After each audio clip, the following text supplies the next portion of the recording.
ರಿಸಿ ಸರ್ವರ ಅಂತರಂಗದಲ್ಲಿ ದೇದೀಪ್ಯಮಾನವಾಗಿ ಬೆಳಗುತ್ತಿರುವಂತಹ ಪರಮಾತ್ಮ ಚೈತನ್ಯಕ್ಕೆ ನಮಸ್ಕರಿಸಿ.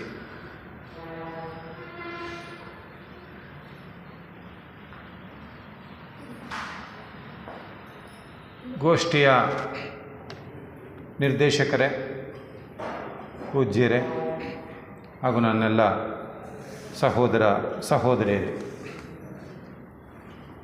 ಈಗಾಗಲೇ ನಮ್ಮ ನಿರ್ದೇಶಕರು ಸ್ಪಷ್ಟಪಡಿಸಿರುವ ಹಾಗೆ ಇವತ್ತಿನ ಒಂದು ಸತ್ಸಂಗಕ್ಕೆ ಆಯ್ಕೆ ಮಾಡಿಕೊಂಡಿರ್ತಕ್ಕಂಥ ವಿಷಯ ಪತಂಜಲಿ ಯೋಗಿಗಳ ಅಷ್ಟಾಂಗ ಯೋಗ. ಅದರ ಹೆಸರೇ ಹೇಳ್ತಾ ಇದೆ, ಅಷ್ಟಾಂಗ ಯೋಗ ಅಂಚೆ. ಅದರಲ್ಲಿ ಬರ್ತಕ್ಕಂಥ ಅಂಗಗಳು, ಅದೊಂದು ಸೂತ್ರನೇ ಅವರಿಗೆ ಕೊಡ್ತಾರೆ. ಯಮ ನಿಯಮ ಆಸನ ಪ್ರಾಣಾಯಾಮ ಪ್ರತ್ಯಾಹಾರ ಧಾರಣ ಧ್ಯಾನ ಸಮಾಧಯೋಷ್ಟಾವಂಗಾನಿ. ಇದರಲ್ಲಿ ಬರ್ತಕ್ಕಂಥ 8 ಅಂಗಗಳನ್ನು ಒಂದು ಸೂತ್ರವನ್ನಾಗಿ ಕೊಡ್ತಾರೆ. ಯಾವ್ಯಾವುದು ಅಂತ ಹೇಳಿದ್ರೆ, ಯಮ ನಿಯಮ ಆಸನ ಪ್ರಾಣಾಯಾಮ ಪ್ರತ್ಯಾಹಾರ ಧಾರಣ ಧ್ಯಾನ ಸಮಾಧಿ, ಈ 8 ಅಂಗಗಳು ಅಂತೇಳಿ. ಸಾಮಾನ್ಯವಾಗಿ ಈ ಪತಂಜಲಿ ಯೋಗ ಸಮಿತಿ ಹಾಗೆ ಅಂತ ಒಂದು ಹೆಸರಿಟ್ಕೊಂಡು ಕಾರ್ಯಕ್ರಮಗಳು ನಡೀತಾ ಇರುತ್ತೆ. ಪತಂಜಲಿ ಯೋಗ ಅಂದ ತಕ್ಷಣ ಸಾಮಾನ್ಯವಾಗಿ ನಾವು ಮಾಡುವಂಥದ್ದೇನು? ಪತಂಜಲಿ ಯೋಗ ಅಂದ ತಕ್ಷಣ ನಾವೇನು ಅಂದ್ಕೊಳ್ತೀವಿ? ಒಂದು ಸ್ವಲ್ಪ ಯೋಗಾಸನ, ಇನ್ನು ಸ್ವಲ್ಪ ಮುಂದುವರೆದ್ರೆ ಪ್ರಾಣಾಯಾಮ, ಇದೆರಡನ್ನು ಸಾಮಾನ್ಯವಾಗಿ ನಾವು ಅಭ್ಯಾಸಕ್ಕೆ ಇಟ್ಕೊಳ್ತೀವಿ. ಆದರೆ ಈ ಪ್ರಾರಂಭದ 2ರನ್ನು ನಾವು ಅದ್ರ ಕಡೆ ಗಮನ ಕೂಡ ಕೊಡೋದಿಲ್ಲ. ಆದರೆ ಯೋಗ ಸಾಧನೆಯಲ್ಲಿ ತೊಡಗಬೇಕು ಅಂತ ಅಂದುಕೊಂಡಿರತಕ್ಕಂಥ ಸಾಧಕ ಏನು ಮಾಡಬೇಕಾಗ್ತದೆ? ಈಗ ನಾವು ಯಾವುದಾದ್ರೂ ಒಂದು ಭಾಷಣ ಕಲ್ತ್ಕೊಳ್ಬೇಕಪ್ಪ, ಒಂದು ಭಾಷಣ ಕಲಿಬೇಕು, ಒಂದು ಆ ಭಾಷೆಯಲ್ಲಿ ಪ್ರಭುತ್ವವನ್ನು ಸಾಧಿಸಬೇಕು ಅಂತ ಇಟ್ಕೋಣ. ಆಗ ನಾವು ಪ್ರಾರಂಭದಲ್ಲಿ ಏನು ಮಾಡಬೇಕು? ಯಾವುದೇ ಭಾಷೆ, ಕನ್ನಡ, ಇಂಗ್ಲೀಷ್, ತಮಿಳು, ತೆಲುಗು, ವಿಚೆವರ್, ಯಾವುದೇ ಒಂದು ಭಾಷೆನ ಕಲಿಬೇಕು. ನಾವೇನು ಮಾಡಬೇಕು? ಮೊದಲು ಅಲ್ಲ, ಏನನ್ನು ಅಭ್ಯಾಸ ಮಾಡ್ತೀರಾ? ಪ್ರಾರಂಭ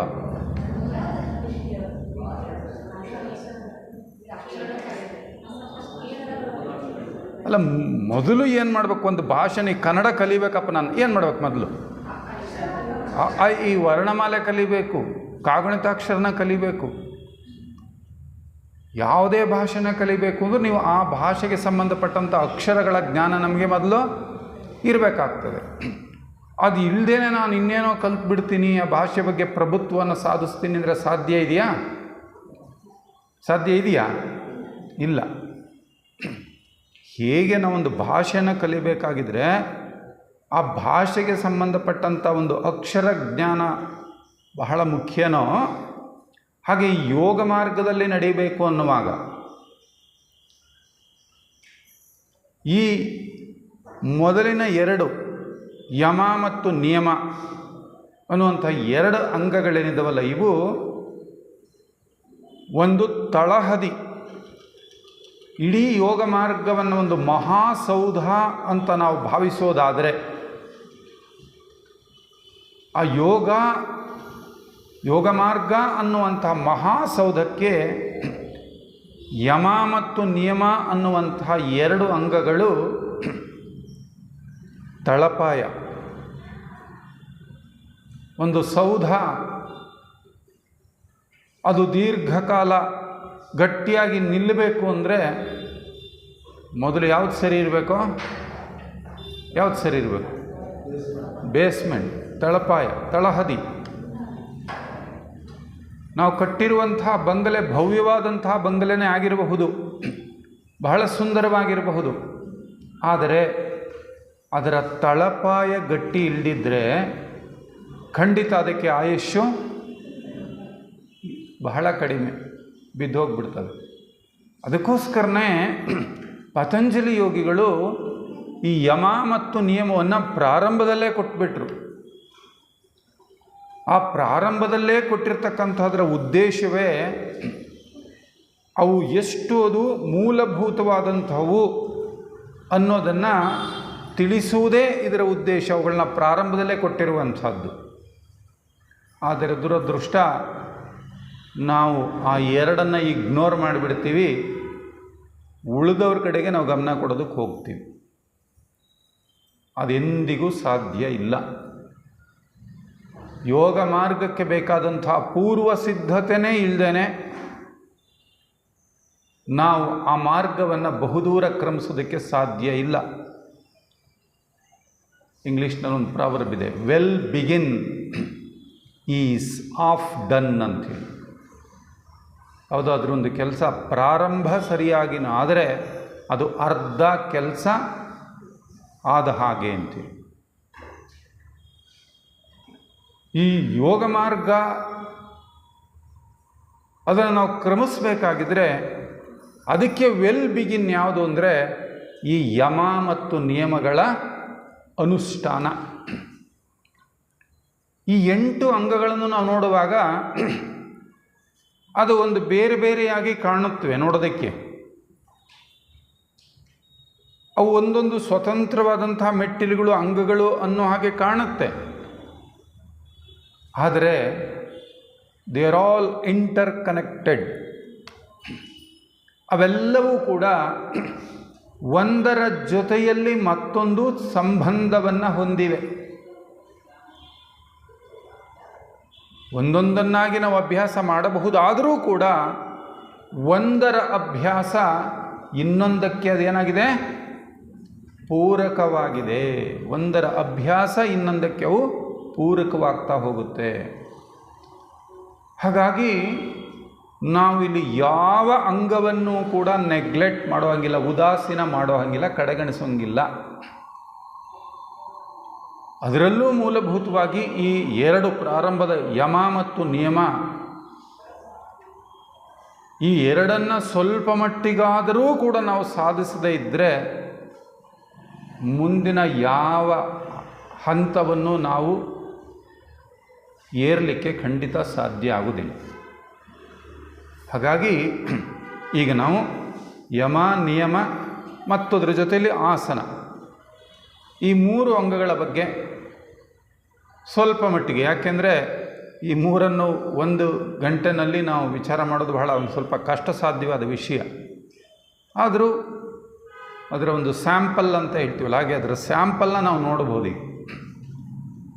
ಈ ಮೊದಲನೇದು ಇಲ್ಲಿ ಇವುಗಳನ್ನ ಏನು ಹೇಳ್ತೀವಿ ನಾವು ಅಂತ ಹೇಳಿದ್ರೆ, ಈ ಯೋಗ ಸಾಧಕನಿಗೆ ಒಂದು ನೈತಿಕವಾದಂತಹ ತಳಹದಿಯನ್ನು ಹಾಕ್ಕೊಡುತ್ತೆ. ಇದು ಎರಡೂ ಕೂಡ, ಯಮ ಮತ್ತು ನಿಯಮಗಳು ಒಂದು ನೈತಿಕ ತಳಹದಿಯನ್ನು ಹಾಕ್ಕೊಡುತ್ತೆ. ಆ ನೈತಿಕ ತಳಹದಿಯ ಮೇಲೇ ನಮ್ಮ ಯೋಗ ಅಂತಕ್ಕಂಥ ಮಹಾಸೌಧ ನಿರ್ಮಾಣವಾಗ್ತಕ್ಕಂಥದ್ದು. ಆ ನೈತಿಕ ತಳಹದಿ ಬಹಳ ಮುಖ್ಯ. ಹೇಳ್ತಾರಲ್ಲ, if wealth is lost, nothing is lost. If wealth is lost, nothing is lost. If health is lost, something is last.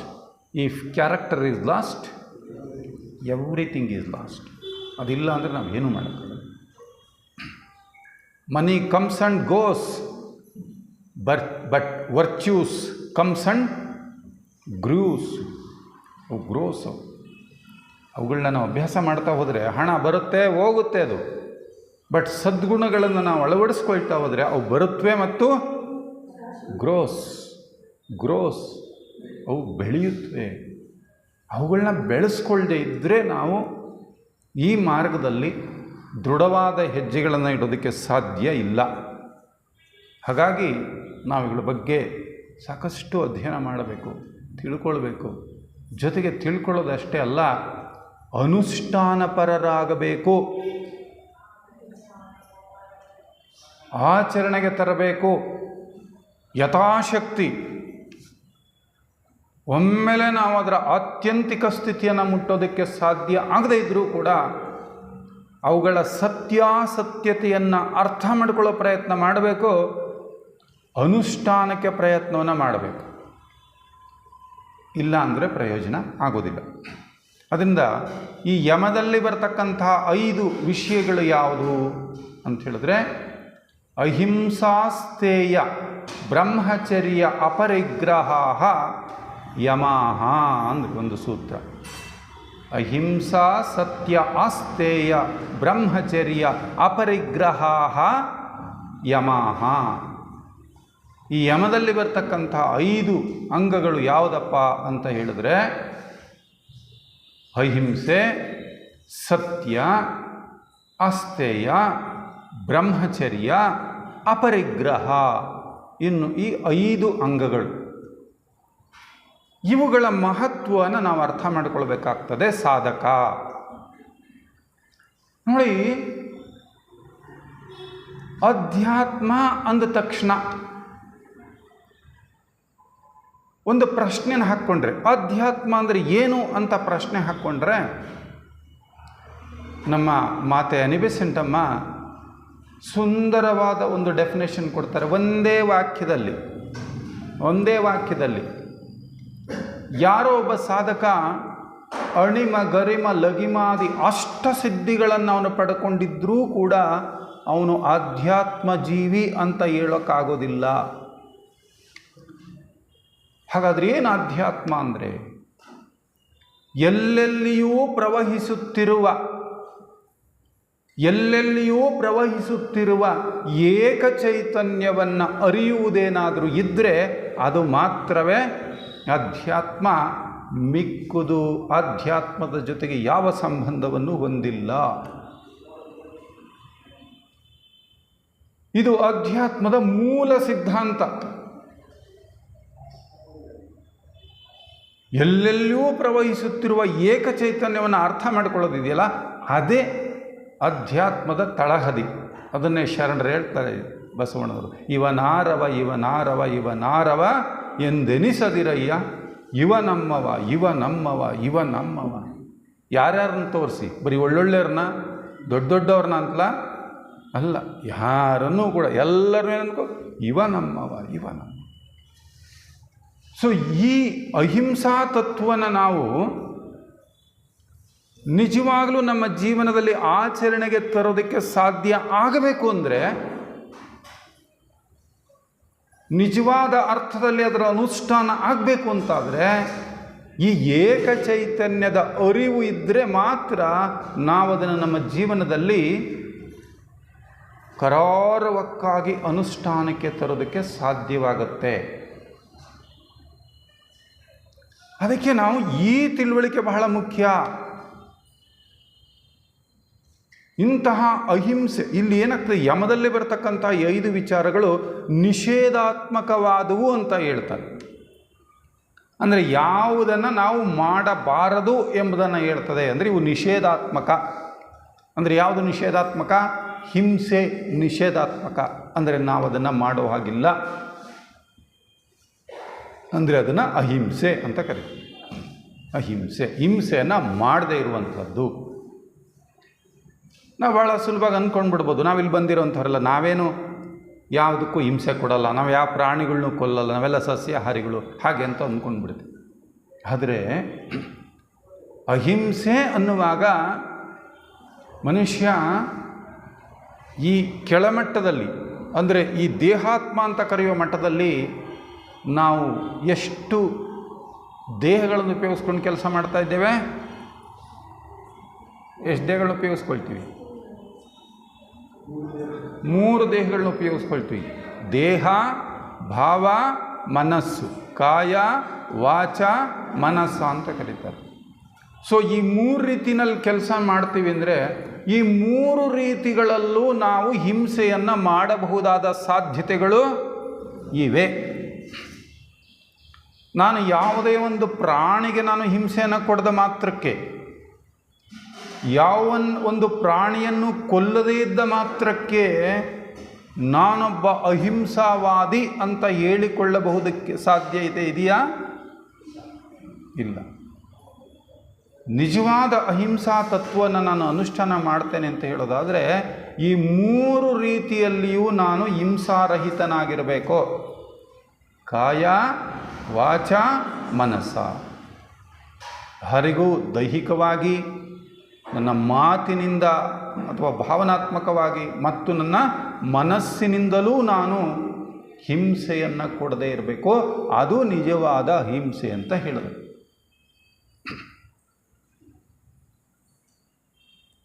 ಎಷ್ಟರ ಮಟ್ಟಿಗೆ ನಾವು ಎಚ್ಚರವಾಗಿರಬೇಕು ಇದಾಗಬೇಕು ನಮ್ಮಿಂದ ಅಂದರೆ, ಕೇವಲ ದೈಹಿಕವಾಗಿ ಹಿಂಸೆ ಕೊಡೋದು ಮಾತ್ರಕ್ಕಲ್ಲ, ಒಳಗಡೆ ಭಾವನೆಗಳು. ವಾಚ ಅಂತಾರೆ. ವಾಚ ಅನ್ನೋದಕ್ಕೆ ನಾವು ಭಾವನೆ ಅಂತ ಅರ್ಥ ಮಾಡ್ಕೊಳ್ಬೋದು. ಯಾಕೆಂದರೆ ಭಾವನೆಗಳ ಥರನೇ ನಮ್ಮ ಮಾತು ಬರುವಂಥದ್ದು. ಭಾವನೆ ಹೇಗಿದೆಯೋ ಹಾಗೆ ನನ್ನ ಮಾತು ಕೂಡ ಬರುವಂಥದ್ದು. ಮಾತು ಮೃದುವಾಗಬೇಕು ಅಂದರೆ ಅದರ ಹಿಂದೆ ಏನು ಕೆಲಸ ಮಾಡಬೇಕು? ಭಾವ ಕೆಲಸ ಮಾಡಬೇಕು. ನನ್ನ ಮಗು ತಪ್ಪು ಮಾಡಿದಾಗ ಯಾವ ಥರ ಮಾತನಾಡ್ತೀನಿ, ಹಾಗೆ ಮಾಡಬಾರ್ದು ಚಿನ್ನು ಅಂತೀವಿ. ಪಕ್ಕದ ಮನೆಯ ಮಗು ಅದೇ ತಪ್ಪು ಮಾಡಿದ್ರೆ ಮಾಡಬಾರ್ದು ಕಣೋ ಡ್ಯಾಶ್ ಡ್ಯಾಶ್. ನೋಡಿ, ಅದು ಯಾಕೆ? ಆ ಒಂದೇ ತಪ್ಪಿಗೆ ನನ್ನ ಮಗನಿಗೆ ಚಿನ್ನು, ಇನ್ನೊಂದು ಮಗನಿಗೆ ಬೇರೆ ಶಬ್ದ, ಅಪಶಬ್ದ. ಯಾಕೆ? ಅದು ನನ್ನ ಮಗು ಅನ್ನೋ ಭಾವ ತಪ್ಪು ಮಾಡಿದಾಗಲೂ ತಪ್ಪು ಮಾಡಬಾರ್ದು ಚಿನ್ನು ಅನ್ನಿಸ್ತು. ಹಿಂದೆ ಇದು ನನ್ನದಲ್ಲ, ಪಕ್ಕದ ಮನೆಯದು ಅನ್ನೋ ಭಾವ ಮಾತನ್ನು ಬೇರೆ ಬರೆಸ್ತು. ಅದಕ್ಕೆ ನೋಡಿ, ಹಿಂದುಗಡೆ ಭಾವನೆ ಕೆಲಸ ಮಾಡ್ತಾಯಿದೆ.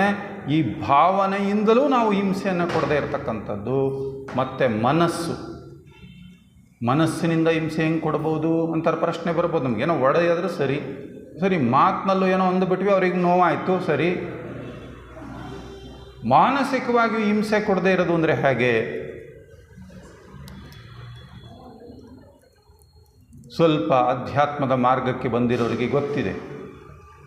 ದಂಡಂ ದಶಗುಣಂ ಭವೇತ್, ಸಂಕಲ್ಪೆ ಶತಗುಣಂ ಭವೇತ್. ನಾನು ಇದು ಹೇಳುವಾಗೆಲ್ಲ ಹೇಳ್ತೀನಿ ತಮಾಷೆಗೆ. ಈ ಶ್ಲೋಕ ಅರ್ಧ ಶ್ಲೋಕ ಗೊತ್ತು ಯಾರಿಗೆ ಅಂದರೆ ಹೆಚ್ಚಿಗೆ ಮೇಷ್ಟ್ರುಗಳಿಗೆ. ಅವ್ರಿಗೂ ಮುಂದಿನ ಅರ್ಧ ಭಾಳ ಸಾಮಾನ್ಯವಾಗಿ ಗೊತ್ತಿರಲ್ಲ. ಅದು ಗೊತ್ತಿದ್ರೂ ಏನು ಅರ್ಥ? ದಂಡಂ ದಶಗುಣಂ ಭವೇತ್ ಅಂದ ತಕ್ಷಣ ನನಗೆ ಚೆನ್ನಾಗಿ ತಗೊಂಡು ಹೊಡೆದ್ರೇ ಗೊತ್ತಾಗೋದು ಅಂತ ಅಂದ್ಕೊಂಡಿದ್ದೀವಿ. ಅದರ ಅರ್ಥ ಅಷ್ಟಲ್ಲ. ದಂಡಂ ದಶಗುಣಂ ಭವೇತ್ ಅಂದರೆ ಸ್ಥೂಲವಾದದ್ದಕ್ಕೆ 10 ಶಕ್ತಿ ಇದ್ದರೆ ಸಂಕಲ್ಪೆ ಶತಗುಣಂ ಭವೇತ್. ಮನಸ್ಸಿಗೆ ಶಕ್ತಿ ಎಷ್ಟಿದೆ? 100 ಶಕ್ತಿ ಇದೆ. ಅದಕ್ಕೋಸ್ಕರ ನಾವು ಮಾನಸಿಕವಾಗಿ ಯಾರಿಗಾದರೂ ಕೂಡ ಕೆಟ್ಟದ್ದನ್ನು ಹಾರೈಸಿದರೆ ಅಲ್ಲಿಗೆ ನಾವು ಹಿಂಸಾವಾದಿಗಳೋ ಅಹಿಂಸಾವಾದಿಗಳೋ? ಹಿಂಸಾವಾದಿಗಳೇ. ಅದಕ್ಕೋಸ್ಕರ ಅಹಿಂಸೆ ಅಂತ ಹೇಳುವಾಗ ನಾವು ಈ 3 ಮಟ್ಟಗಳಲ್ಲಿಯೂ ಕೂಡ ನಾವು ಹಿಂಸೆಯನ್ನು ಸಂಪೂರ್ಣವಾಗಿ ತೊಡೆದು ಹಾಕಬೇಕು. ಸಂಪೂರ್ಣವಾಗಿ.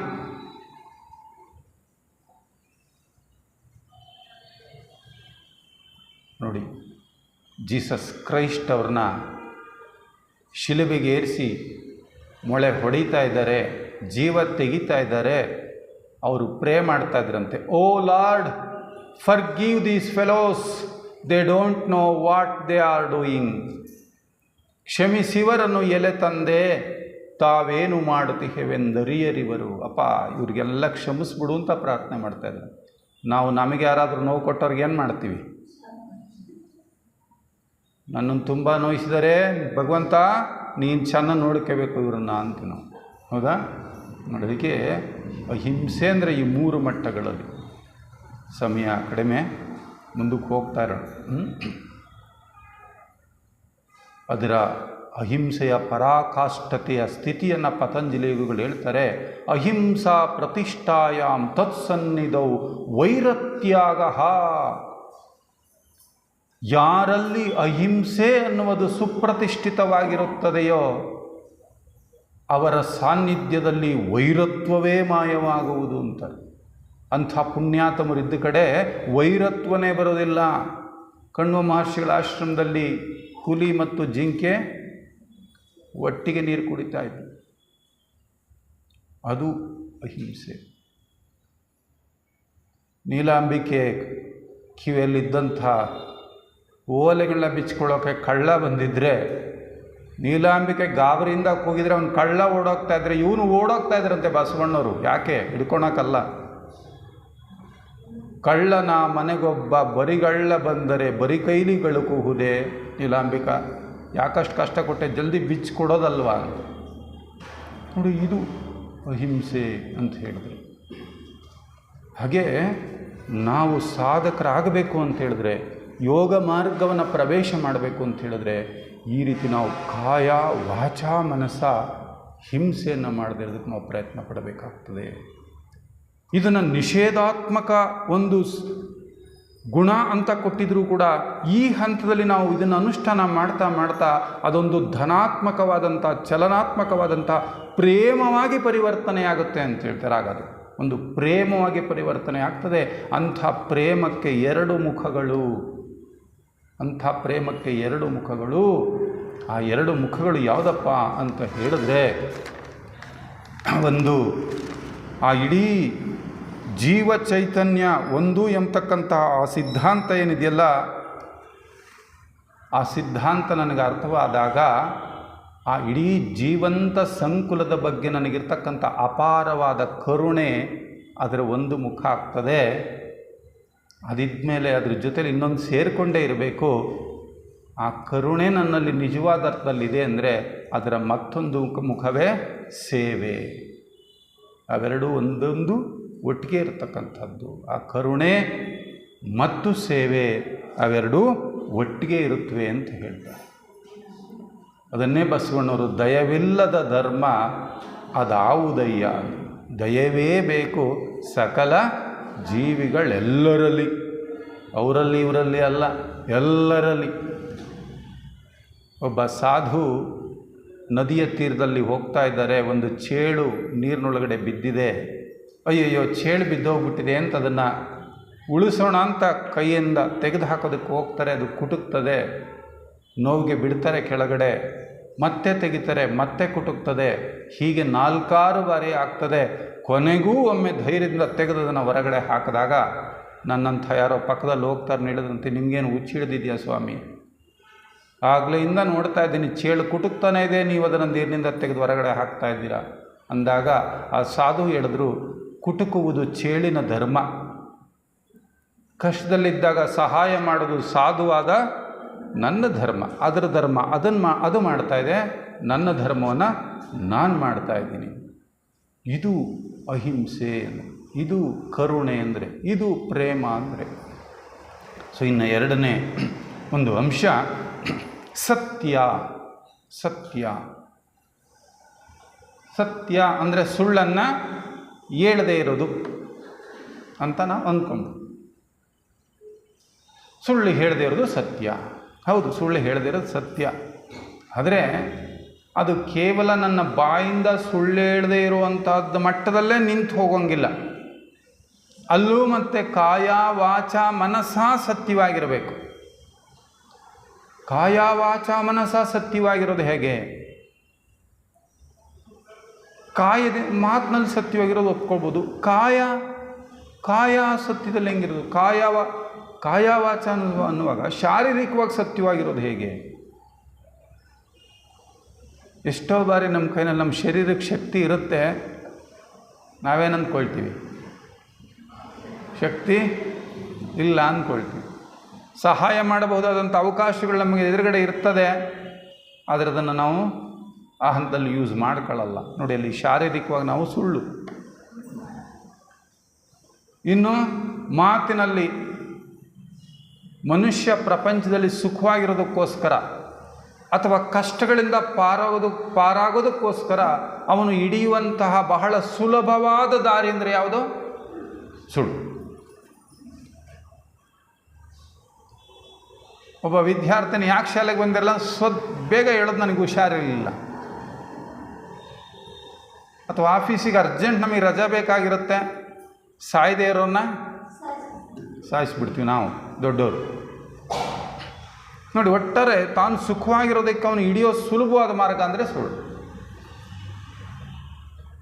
ಇಂತಹ ಸುಳ್ಳುಗಳನ್ನು ಹೇಳದೇ ಇರೋದು ಪ್ರಾರಂಭದ ಘಟ್ಟ.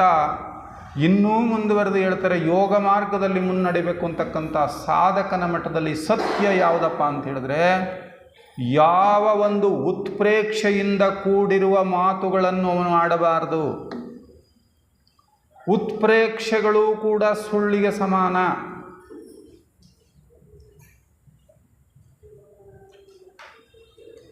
ಯಾರಾದರೂ ಒಂದು ಸ್ವಲ್ಪ ಕೋಪ ಮಾಡ್ತಾನೆ ಅಂದರೆ ಅಬ್ಬಬ್ಬಬ್ಬ ಅವನು ಜಮದಗ್ನಿ ಅಂತ ಹೇಳ್ಬಿಡು. ಈ ಥರ ಮಾತುಗಳನ್ನು ಸಾಧಕರಾದವರು ಬಳಸಬಾರ್ದು ಅಂತಾರೆ. ಅದು ನಿಮಗೆ ಅರಿವಿಲ್ಲದಂತೆ ನಿಮ್ಮನ್ನು ಅಸತ್ಯದ ಕಡೆ ಕರ್ಕೊಂಡು ಹೋಗ್ಬಿಡುತ್ತೆ. ಅದಕ್ಕೋಸ್ಕರ ಆ ಎರಡರ್ಥ ಬರುವಂಥ ಮಾತುಗಳು, ಉತ್ಪ್ರೇಕ್ಷೆಯಿಂದ ಕೂಡಿರುವಂಥ ಮಾತುಗಳನ್ನು ಸಾಧಕ ನಿಲ್ಲಿಸ್ಬಿಡ್ಬೇಕು ಅಂತ ನೋಡಿ. ವಾಚ, ಮನಸ್ಸಿನಲ್ಲಿ ನಾವು ಊಹೆಗಳನ್ನು ಮಾಡ್ತೀವಿ ಎಷ್ಟೋ ಬಾರಿ. ಆ ಊಹೆಯೂ ಕೂಡ ಅದು ಸುಳ್ಳೋ ಸತ್ಯವೋ? ಊಹೆ ಅನ್ನೋ ಪದನೇ ಹೇಳ್ತಾ ಇದೆ, ಯಾಕೆಂದರೆ ಅದು ನನಗೆ ಸಾಕ್ಷಾತ್ತಾಗಿ ಗೊತ್ತಿಲ್ಲ. ಆದರೂ ನಾನು ಅದನ್ನು ಸತ್ಯ ಅನ್ನೋ ರೀತಿಯಲ್ಲಿ ನಾನು ಮಾನಸಿಕವಾಗಿ ಯೋಚನೆ ಮಾಡ್ತಾ ಇದ್ದೀನಲ್ಲ, ಅದು ಕೂಡ ಸುಳ್ಳು. ಸಾಧಕನ ಜೀವನದಲ್ಲಿ ಅದು ಆಗಬಾರದು. ಯಾರೋ ಇಬ್ಬರು ಮಾತನಾಡ್ತಾ ನಿಂತ್ಕೊಂಡಿದ್ದಾರೆ, ನಾನು ಆ ಕಡೆಯಿಂದ ಹೋಗ್ತಾ ಇದ್ದರೆ ನನ್ನನ್ನೇ ನೋಡೋರು ಅಂದ್ಕೊಳ್ತಾ ಇದ್ದಾರೆ, ನನ್ನನ್ನೇ ನೋಡಿ ನಗ್ತಾ ಇದ್ದಾರೆ ಅಂತ ಎಷ್ಟೋ ಬಾರಿ ನಾವು ಅಂದುಕೊಳ್ತೀವಿ.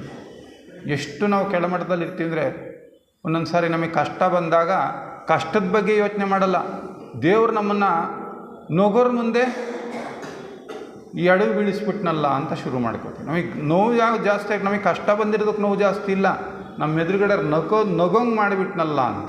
ಅವ್ರ ಪಾಪ ನಗ್ತಾರೋ, ನಮ್ಮ ಕಷ್ಟ ನೋಡಿ ಅವರು ಕೂಡ ಸಂಕಟ ಪಡ್ತಾರೋ ಗೊತ್ತಿಲ್ಲ. ಈ ಥರ ಊಹೆಗಳು ಕೂಡ ಸುಳ್ಳು.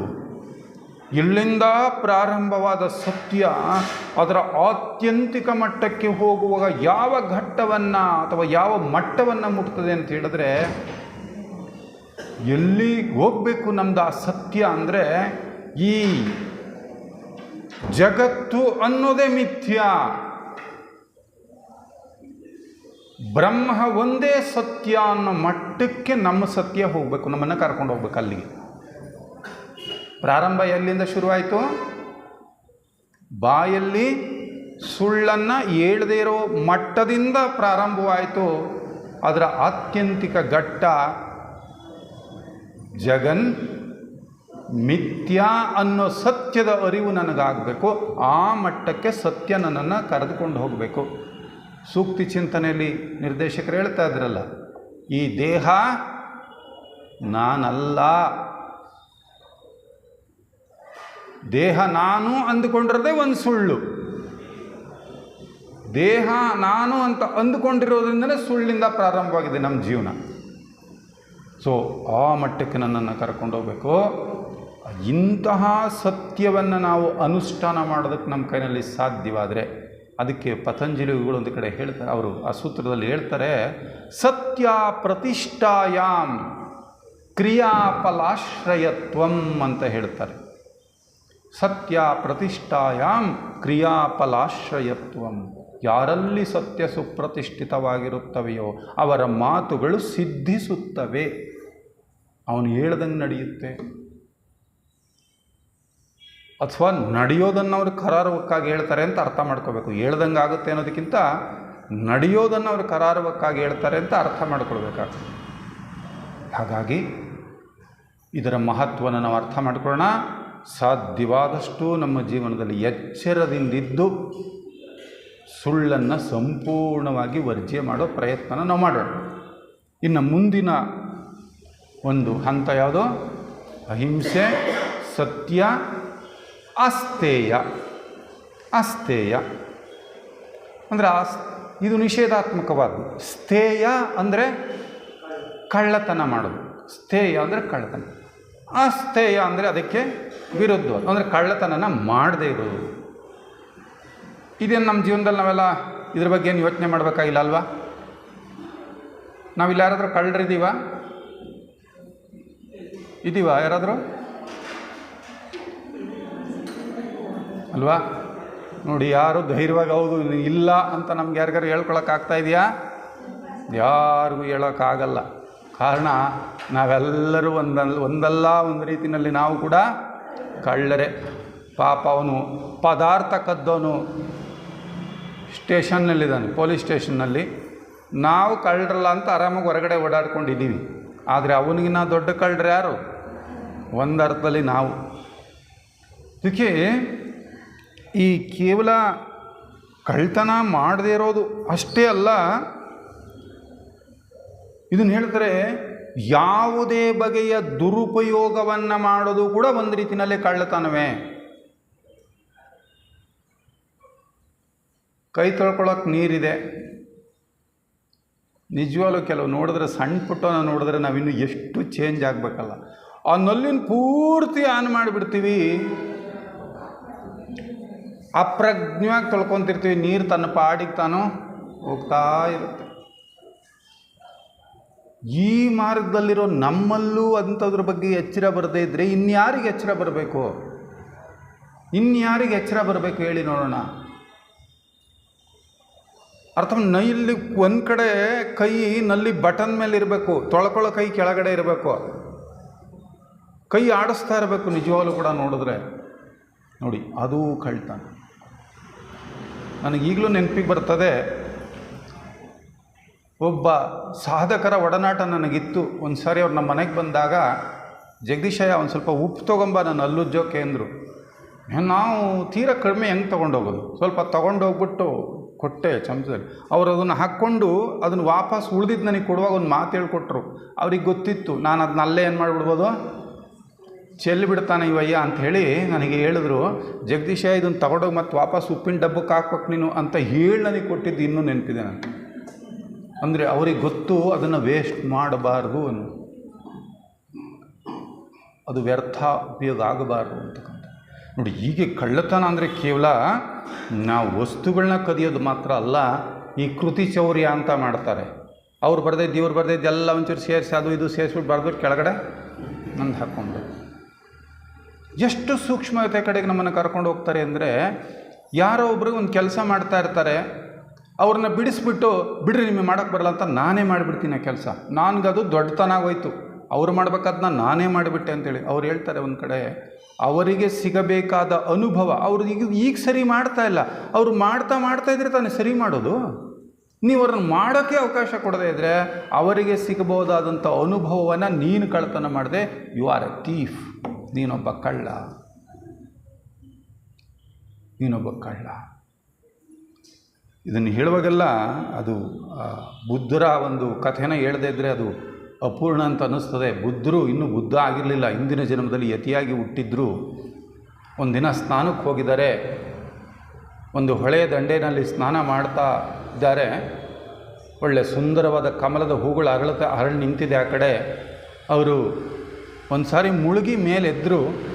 ಆ ಕಮಲದ ಹೂವಿನ ಪರಿಮಳ ತೇಲಿ ಬರ್ತಾ ಇದೆ. ಮುಳುಗಿ ಹಾಕ್ಲಿಕ್ಕೆ ಹೋದವರು ಹಾಗೇ ಸ್ವಲ್ಪ ನಿಂತ್ಕೊಂಡು ಆ ಹೂವಿನ ಪರಿಮಳವನ್ನು ಮತ್ತಷ್ಟು ಆಸ್ವಾದಿಸ್ತಾ ಅಂತ ನಿಂತ್ಕೊಂಡ್ರು. ಪಕ್ಕದಿಂದ ಒಂದು ವಾಯ್ಸ್ ಬಂತು, ಏ ಕಳ್ಳ ಅನ್ನೋ ವಾಯ್ಸ್ ಬಂತು. ಯಾರು ನನ್ನನ್ನು ಕಳ್ಳ ಅಂತಾರದು? ಯಾರದು? ನಾನು ಯಕ್ಷದೇವತೆ ಅಂತ. ಯಾಕಪ್ಪ ನನ್ನನ್ನು ಕಳ್ಳ ಅಂತಿದ್ದೀಯಾ? ಏನು ಮಾಡ್ತಾ ಇದೀಯ ನೀನು? ಪರಿಮಳವನ್ನು ಹೀರ್ತಾ ನಿಂತ್ಕೊಂಡಿದ್ದೀಯಲ್ಲ, ನೀನು ಕಳ್ಳ ಅಲ್ವಾ ಅಂತ ಪ್ರಶ್ನೆ ಮಾಡಿದ್ರೆ, ಆಗ ಆ ಬುದ್ಧರು, ಅಂದರೆ ಬುದ್ಧರ ಹಿಂದಿನ ಜನ್ಮ, ಅವ್ರು ಹೇಳ್ತಾರೆ, ಅಲ್ಲೊಬ್ಬ ಯಾರೋ ಒಬ್ಬ ದಾರಿ ಹೋಗ ಆ ಕಮಲದ ಹೂವಿನ ಗಿಡಗಳನ್ನು ಬೇರು ಸಮೇತ ಕಿತ್ತು ಹೊರೆ ಕಟ್ಕೊಳ್ತಾ ಇದ್ದಾನಂತೆ. ಅವನ್ನ ನೋಡಿ ಮಾತನಾಡ್ತಾ ಇಲ್ಲ, ಕಳ್ಳ ಅಂತ ಇಲ್ಲ. ಅದಕ್ಕೆ ಅದನ್ನು ನೋಡಿ ಹೇಳ್ತಾರೆ, ನೋಡಲ್ಲಿ ಕಮಲದ ಹೂವಿನ ಗಿಡಗಳನ್ನ ಕಿತ್ತು ಬೇರು ಸಮೇತ ಕಿತ್ತು ಹೊರೆ ಕಟ್ತಾ ಇದ್ದಾನೆ, ಅವನು ನೋಡಿ ಸುಮ್ಮನೆ ಇದೆಯಾ, ನನ್ನನ್ನು ಕಳ್ಳ ಅಂತೀಯಲ್ಲ, ಬರೀ ವಾಸನೆ ಕೊಡೋದಿದ್ದಕ್ಕೆ. ಅವನೊಂದು ಕೊಳಕು ಬಟ್ಟೆ, ನೀನೊಂದು ಶುಭ್ರವಾದ ಬಟ್ಟೆ. ಬಿಳಿ ಬಟ್ಟೆ ಮೇಲೆ ಕೊಳೆ ಬಿದ್ದುಬಿಟ್ರೆ ಎದ್ದು ಕಾಣುತ್ತೆ. ಆ ಮೆಕ್ಯಾನಿಕ್ ಇಟ್ಕೊಂಡಿರ್ತಾನೆ ಒಂದು ಬಟ್ಟೆ, ಮೆಕ್ಯಾನಿಕ್ಕು ಬೆಳಗ್ಗಿಂದ ಸಾಯಂಕಾಲವರೆಗೂ ಅದೇ ಬಟ್ಟೆ, ಅದೇನು ಮತ್ತೆ ಬೇರೆ ಥರ ಕೊಳೆಯಾಗಿದೆ ಅಂತ ಅನಿಸೋದೇ ಇಲ್ಲ. ಅದೇ ಶುಭ್ರವಾದ ಬಟ್ಟೆ ಮೇಲೆ ಬಿದ್ದರೆ ಅದಕ್ಕೆ ನೀನು ಸಾಧಕ. ಸಹಜವಾಗಿ ಬಂತು ಅಂತ ತೊಗೊಂಡೆ, ಅದೇನು ತಪ್ಪಲ್ಲ, ಆದರೆ ಇನ್ನೂ ಚೆನ್ನಾಗಿದೆ ಅಂತ ಅದನ್ನು ಹೀರ್ಕೋಬೇಕು ಅಂತ ನಿಂತಲ್ಲಪ್ಪ, ಅದು ಕಳ್ತನ. ಇಷ್ಟರ ಮಟ್ಟಿಗೆ ನಮ್ಮಲ್ಲಿ ಸೂಕ್ಷ್ಮತೆ ಬರಬೇಕಾಗ್ತದೆ. ಕಳ್ತನ ಅಲ್ಲ ಅನ್ನೋದನ್ನು ನಾವು ಸಾಬೀತು ಮಾಡಬೇಕಾಗಿದ್ರೆ ಮುಂದಕ್ಕೆ ಹೋಗೋಣ. ಇನ್ನು ಮುಂದಿನ ಹಂತ ಅಹಿಂಸೆ, ಸತ್ಯ, ಅಸ್ಥೇಯ, ಬ್ರಹ್ಮಚರ್ಯ. ಬ್ರಹ್ಮಚರ್ಯ ಅಂದ ತಕ್ಷಣ ನಮಗೆಲ್ಲ ಬಂದ್ಬಿಡೋದು ಒಂದು ಕಲ್ಪನೆ ಏನೋ, ಲೈಂಗಿಕ ಸುಖವನ್ನು ಸಂಪೂರ್ಣವಾಗಿ ಬಿಟ್ಬಿಡೋದು, ತ್ಯಜಿಸ್ಬಿಡೋದು. ಅದು ಸರಿಯೇ, ಬ್ರಹ್ಮಚರ್ಯ ಅನ್ನೋ ಮಾತಿನ ಅರ್ಥನೇ ಅದು. ಆದರೆ ನಮ್ಮ ಮಟ್ಟಗಳಲ್ಲಿ ಅದಕ್ಕೆ ಇನ್ನೊಂದು ಅರ್ಥ ಇರುತ್ತೆ.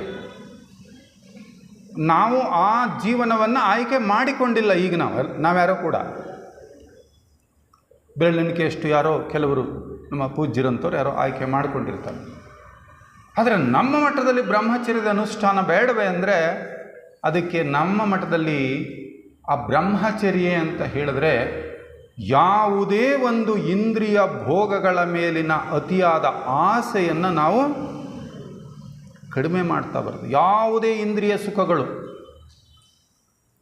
ಆ ಇಂದ್ರಿಯ ಸುಖಗಳ ಆಸೆಯನ್ನು ನಾವು ವರ್ಜಿಸ್ತಾ ವರ್ಜಿಸ್ತಾ ವರ್ಜಿಸ್ತಾ ಬರಬೇಕು. ಕಡಿಮೆ ಮಾಡ್ತಾ ಮಾಡ್ತಾ ಮಾಡ್ತಾ ಬರಬೇಕು ನಾವು. ಆ ಕಡಿಮೆ ಮಾಡ್ತಾ ಬಂದರೆ ಅದು ನಮ್ಮ ಜೀವನದಲ್ಲಿ ಬ್ರಹ್ಮಚರ್ಯ. ಅದು ನಮಗೆ ಆ ಬ್ರಹ್ಮಚರ್ಯದ ಪರಾಕಾಷ್ಠತೆ ಅನ್ನುವಾಗ ಅದು ಏನಾಗ್ತದೆ, ಅಲ್ಲಿ ಊರ್ಧ್ವರೇತೋ ವಿರೂಪಾಕ್ಷ ಅಂತಾರೆ. ಆ ಬ್ರಹ್ಮಚರ್ಯದ ಪರಾಕಾಷ್ಠತೆಯನ್ನು ತಲುಪಿರುವಂಥ ಸಾಧಕ ಮನುಷ್ಯ ತನ್ನ ಶಕ್ತಿಯ ಬಹುಭಾಗವನ್ನು ಕಳ್ಕೊಳ್ತಕ್ಕಂಥದ್ದು ಅಧೋಮುಖವಾದ ರೇತಸ್ಸಿನಿಂದ. ಮನುಷ್ಯನ ದೇಹದಲ್ಲಿ ಉತ್ಪತ್ತಿ ಆಗ್ತಕ್ಕಂತಹ ವೀರ್ಯ ಇದೆಯಲ್ಲ, ಆ ಒಂದು ಹನಿ ವೀರ್ಯಕ್ಕೆ ತಯಾರಾಗೋದಕ್ಕೆ ಎಷ್ಟೋ ಸಹಸ್ರ ಸಹಸ್ರ ಹನಿ ರಕ್ತದ ಪ್ರಯೋಗ ಅಲ್ಲಿ ಉಪಯೋಗ ಆಗಿರ್ತದೆ. ಅಂತಹ ಶಕ್ತಿಯನ್ನು ಅಧೋಮುಖವಾಗಿ ಹರಿದೋಗೋದಕ್ಕೆ ಬಿಡದೇನೆ ಅದನ್ನು ತಡೆದು ಅದನ್ನು ಊರ್ಧ್ವಮುಖ ಮಾಡ್ತಾನಲ್ಲ, ಅವನನ್ನು ವಿರೂಪಾಕ್ಷ ಅಂದರು. ಅಂದರೆ ಅವನು ಯಾರವನು? ಸಾಕ್ಷಾತ್ ದೇವರು ಅಂದರು ಅವನನ್ನು. ರತನ್ ಕೋ ಜತನ್ ಕರ್ಣ ಅಂತಾರೆ ಮತ್ತೊಬ್ಬ ಸಂತ. ಅದು ರತ್ನ ಇದ್ದಂಗೆ ಆ ವೀರ್ಯ, ಅದನ್ನು ನೀನು ಜತನ್ ಕರ್ಣ, ಅದನ್ನು ಜೋಪಾನ ಮಾಡ್ಕೋ ಅಂತಾರೆ. ಅದನ್ನು ಜೋಪಾನ ಮಾಡ್ಕೋ, ಅದು ಬ್ರಹ್ಮಚರ್ಯ. ಯಾವುದೇ ಇಂದ್ರಿಯ ಭೋಗಗಳನ್ನು ನಾವು ವರ್ಜಿಸ್ತಾ ವರ್ಜಿಸ್ತಾ ವರ್ಜಿಸ್ತಾ ವರ್ಜಿಸ್ತಾ ಬರ್ತಕ್ಕಂಥದ್ದು. ಅದನ್ನು ಇನ್ನೂ ಒಂದು ಮಾತಿನಲ್ಲಿ ಒಬ್ಬರು ಶರಣರೊಬ್ಬರು ಸಂತರು ಹೇಳ್ತಾರೆ, ಬ್ರಹ್ಮ ಭಾವೇ ಮನಶ್ಚಾರಂ ಬ್ರಹ್ಮಚರ್ಯಂ ಪರಂತಪ. ಬ್ರಹ್ಮಚಾರೇ ಬ್ರಹ್ಮಭಾವೇ ಮನಶ್ಚಾರಂ ಬ್ರಹ್ಮಚರ್ಯಂ ಪರಂತಪ.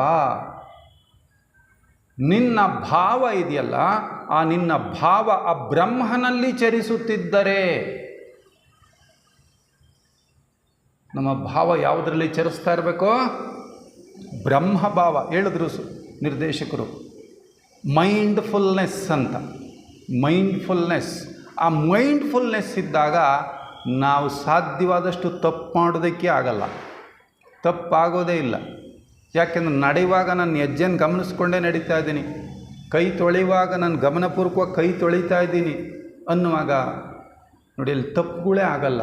ಅದಕ್ಕೆ ನನ್ನ ಭಾವ ಯಾವಾಗಲೂ ಬ್ರಹ್ಮಭಾವದಲ್ಲಿ ಚರಿಸ್ತಾ ಇರಬೇಕು. ಯಾವುದು ಸತ್ಯವೋ, ಬ್ರಹ್ಮ ಸತ್ಯ ಅಂತ ಹೇಳಿದ್ವಲ್ಲ, ಆ ಸತ್ಯದಲ್ಲಿ ನಮ್ಮ ಭಾವ ಚರಿಸ್ತಾ ಇರಬೇಕು. ಅದನ್ನೇ ಬ್ರಹ್ಮಚರ್ಯ ಅಂತ ಹೇಳ್ತೀವಿ. ಅದಕ್ಕೋಸ್ಕರ ಸಾಧನಾ ಮಾರ್ಗದಲ್ಲಿ ನಡೀಬೇಕಾಗಿರ್ತಕ್ಕಂಥವನು ಕೇವಲ ಲೈಂಗಿಕ ಸುಖದ ಬಗ್ಗೆ ಅಷ್ಟೇ ತಲೆ ಕೆಡಿಸ್ಕೊಳ್ಳೋದಲ್ಲ, ತಾನು ಯಾವುದೇ ಇಂದ್ರಿಯಗಳಿಂದ ಬಯಸುವ ಸುಖಗಳನ್ನು ಅವನು ಸ್ವಲ್ಪ ಏನು ಮಾಡ್ತಾ ಬರಬೇಕು, ಬಂದಿಗೆ ತರ್ತಾ ತರ್ತಾ ತರ್ತಾ ತರ್ತಾ ತರ್ತಾ ಬರಬೇಕು. ದೇಹಧಾರಣೆ ಮಾಡಿಬಿಟ್ಟಿದ್ದೀವಿ, ಇಂದ್ರಿಯಗಳು ಬಂದುಬಿಟ್ಟಿದ್ದಾವೆ ನಮಗೆ. ಆದರೆ ಏನು ಮಾಡಬೇಕು? ಅದನ್ನು ಸ್ವಲ್ಪ ನಿಗ್ರಹ ಮಾಡಬೇಕು. ನಿಗ್ರಹ ಮಾಡಬೇಕು. ಬೆಟ್ಟದ ಮೇಲೊಂದು ಮನೆಯ ಮಾಡಿ ಮೃಗಗಳಿಗೆ ಅಂಜಿದೊಡೆಯಂತಯ್ಯ. ಸಮುದ್ರದ ದಡದಲ್ಲಿ ಮನೆ ಮಾಡ್ಕೊಂಡಿದ್ದೀವಿ, ನೆರೆತೊರೆಗಳಿಗೆ ಅಂಜಿದ್ರೆ ಆಗಲ್ಲ. ಸಂತೆಯೊಳಗೆ ಮನೆ ಮಾಡಿ ಶಬ್ದಕ್ಕೆ ನಾಚಿಕೊಳ್ಳಂಗಿಲ್ಲ. ಆದರೆ ಏನು ಮಾಡಬೇಕು? ಅದನ್ನು ಭಾಳಷ್ಟು ಸರಿ ನಾವು ವಿಚಾರ ಹಂಚ್ಕೊಂಡಿದ್ದೀವಿ. ಅದನ್ನು ಬರೀ ಲಿಟ್ರಲಿ ಹಂಗೆ ಅರ್ಥ ಮಾಡ್ಕೊಳ್ಳೋದಲ್ಲ. ಬೆಟ್ಟದ ಮೇಲೊಂದು ಮನೆ ಮಾಡಿ ಅಂದರೆ ಈ ಸ್ಥೂಲ ದೇಹದೇ ಬೆಟ್ಟ, ಇಲ್ಲಿರ್ತಕ್ಕಂಥ ಇಂದ್ರಿಯಗಳೇ ಮೃಗಗಳು. You must tame them. ಅವನ್ನ ಪಳಗಿಸ್ಕೊ ಅಷ್ಟೇ. ಸಮುದ್ರದ ದಡದಲ್ಲಿ ಮನೆ. ನಮ್ಮ ಸೂಕ್ಷ್ಮ ದೇಹವನ್ನು ಕುರಿತು ಹೇಳ್ತಾ ಇರುವಂಥ ವಾಕ್ಯ ಅದು. ಅಕ್ಕ ಹೇಳ್ತಾ ಇರೋ ವಾಕ್ಯ, ನಿನಗೊಂದು ಭಾವನೆಗಳಿದೆ. ಭಾವನೆಗಳು ಹೆಂಗೆ ಬರ್ತದೆ ನಮ್ಮಲ್ಲಿ? ಒಂದರ ಹಿಂದೆ ಅಲೆಗಳು ಅಲೆಗಳು ಅಲೆಗಳು ಹೆಂಗೆ ಬರುತ್ತೋ ಹಂಗೆ ಬರ್ತಾ ಇದೆ ಭಾವನೆಗಳು. ಅದನ್ನು ನೀನು ಸ್ವಲ್ಪ ಸಂಯಮಗೊಳಿಸು, ಒಳ್ಳೆ ಭಾವನೆಗಳನ್ನ ಬೆಳೆಸ್ಕೋ. ಸಂತೆ ಎಲ್ಲಿದೆ? ಸಂತೆ ಇಲ್ಲಿದೆ. ಸಂತೆ ಸದ್ಯಕ್ಕಿದು ಹುಲುಗುರು ಸಂತಿ, ಗದ್ದಲದೊಳಗೆ ಯಾಕ ನಿಂತಿ ಅನ್ನೋ ಸಂತೆ ಇಲ್ಲೇ ಇದೆ. ಅಲ್ಲೇ ನಿಂತ್ಕೋಬೇಡ, ಮನಸ್ಸಿನ ಮಟ್ಟದಲ್ಲೇ ನಿಂತ್ಕೋಬೇಡ. ಆ ಮಟ್ಟವನ್ನು ಘಟ್ಟವನ್ನು ಮೀರು ಮೇಲಕ್ಕೆ ಬಾ ಅಂದರು. ಮೀರು ಬಾ. ಹೀಗೆ ನಾವು ಒಂದು ಘಟ್ಟದಿಂದ ಮತ್ತೊಂದು ಘಟ್ಟಕ್ಕೆ ಹೋಗುವಾಗ ಈ ಇಂದ್ರಿಯಗಳ ಬಗ್ಗೆ ಸಂಯಮ ಇರೋದೇ ಬ್ರಹ್ಮಚರ್ಯ ಅಂಥೇಳಿ. ಇನ್ನು ಅಪರಿಗ್ರಹ, ಈ ಯಮದಲ್ಲಿ 5ನೇದು ಕೊನೆಯದು ಅಪರಿಗ್ರಹ. ಪರಿಗ್ರಹ ಅಂದ್ರೇನು? ಕೂಡಾಕ್ಕೊಳ್ಳೋದು, ಸಂಗ್ರಹ ಮಾಡೋದು. ಅಪರಿಗ್ರಹ ಅಂದರೆ ಅದಕ್ಕೆ ವಿರುದ್ಧ, ಅಂದರೆ ಕೂಡ ಹಾಕ್ಕೊಳ್ಳದೆ ಇರೋದು. ಇದು ಕೇವಲ ಮೇಲ್ನೋಟದ ಅರ್ಥ ಅಂತಾರೆ. ಇದನ್ನು ಮೇಲ್ನೋಟದ ಅರ್ಥ ಅಂದರು.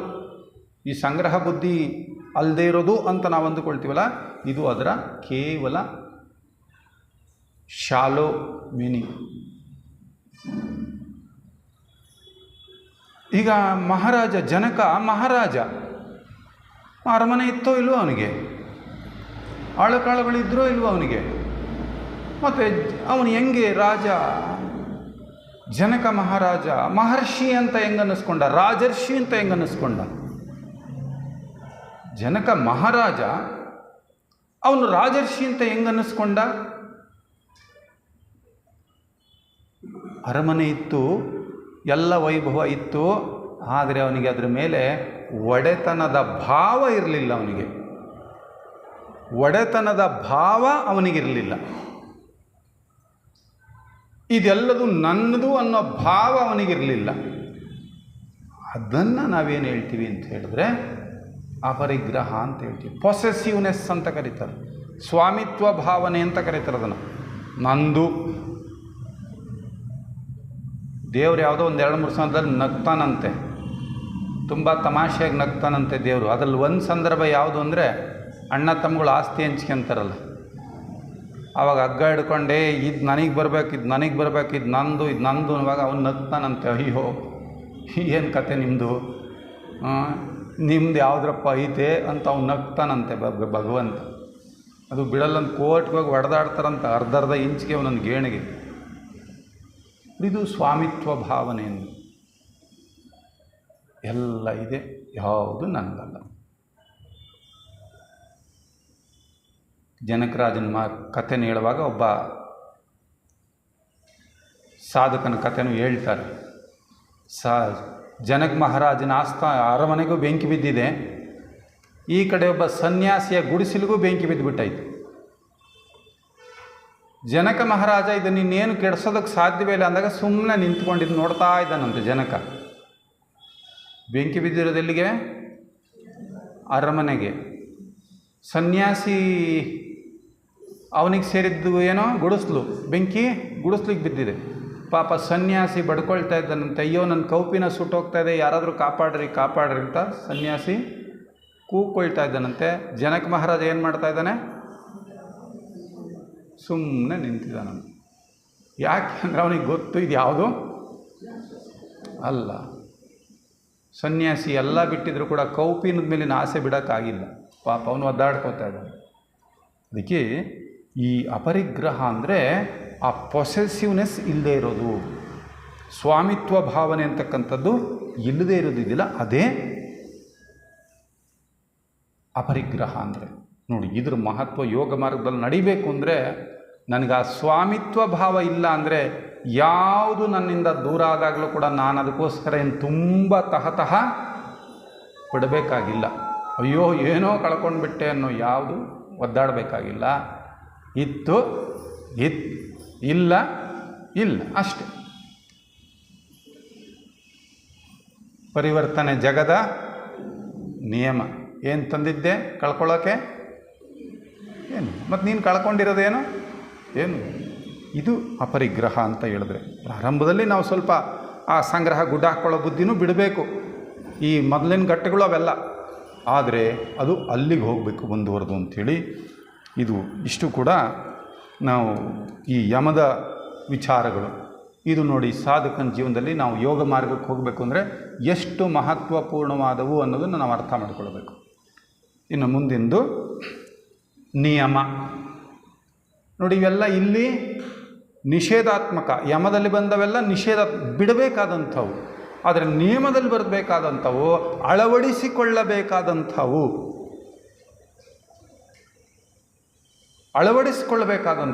ಇವು ಒಬ್ಬ ಸಾಧಕನನ್ನು ಒಂದು ಶಿಸ್ತಿಗೆ ಒಳಪಡಿಸ್ತದೆ. Who follow the discipline is become a disciple ಅನ್ನೋ ಒಂದು ಮಾತಿದೆ. Who follow the discipline is become a disciple. ಯಾರು ಶಿಸ್ತನ್ನು ಅನುಸರಿಸ್ತಾನೋ ಅವನು ಶಿಷ್ಯನಾಗಬಲ್ಲ. ನಮ್ಮ ಹಿರಿಯ ಸೋದರ ನಂಜುಂಡ ಶೆಟ್ಟರ ಬಾಯಿನಲ್ಲಿ ಬರ್ತಾಯಿದ್ದು ಮಾತಿದು. ಎಷ್ಟು ಬಾರಿ ಹೇಳ್ತಿದ್ರು ಆ ಮಾತನ್ನವರು, ಹಂಗೆ ನಡ್ಕೋತಾ ಇದ್ದರು. ಅದೇ ಶಿಸ್ತು ಅವ್ರ ಜೀವನದಲ್ಲಿ ಹಾಸುವಕ್ಕಾಗಿ ಸೇರಿಕೊಂಡಿತ್ತು.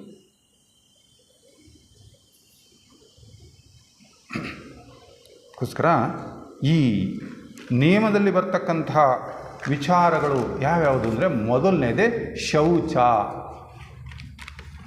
ಶೌಚ ಸಂತೋಷ ತಪಸ್ವಾಧ್ಯಾಯೇಶ್ವರ ಪ್ರಣಿಧಾನಾನಿ ನಿಯಮಾಹಾನ್.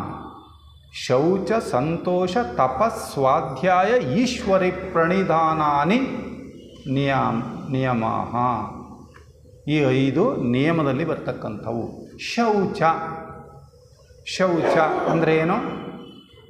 ಶೌಚ ಅಂದರೆ ಏನು? ಶುಚಿತ್ವ.